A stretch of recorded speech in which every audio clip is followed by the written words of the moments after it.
Isabelle Ranchet, vous êtes coach nutrition bien-être et vous êtes l'auteur du livre « Une ménopause sans bouffée de chaleur, c'est possible » aux éditions Alpen.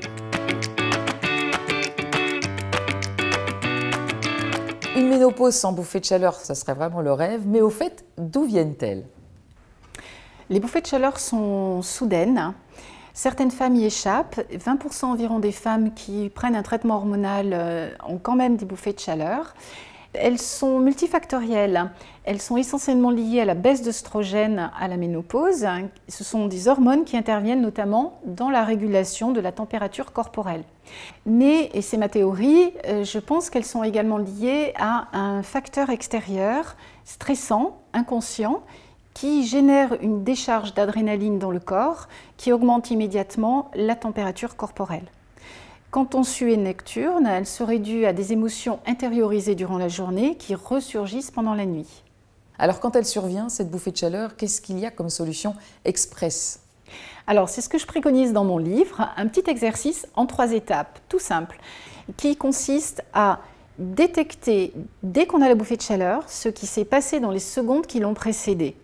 C'est-à-dire, ça peut être une odeur, une phrase ou simplement la vue d'une jeune femme plus jeune qui nous rappelle la femme que l'on n'est plus. Deuxièmement, on analyse ce détecteur stressant. En quoi nous énerve-t-il? Pourquoi nous énerve-t-il? Et c'est souvent lié au fait que la femme n'est pas véritablement prête à abandonner sa première vie et à accepter sa seconde vie de femme. Troisièmement, on va rectifier ses pensées, c'est-à-dire on va se valoriser pour vraiment comprendre son potentiel de nouvelle femme mature et désirable.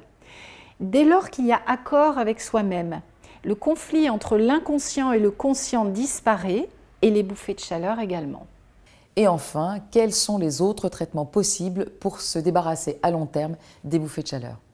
Alors, il y a plusieurs petites choses complémentaires. D'abord, bouger, faire de l'exercice au quotidien. Deuxièmement, les plantes. Vous avez le houblon, la sauge, la chenille millefeuille, lactée à grappes noires, etc. Ensuite, l'homéopathie, vous pouvez tenter. Également, l'acupuncture.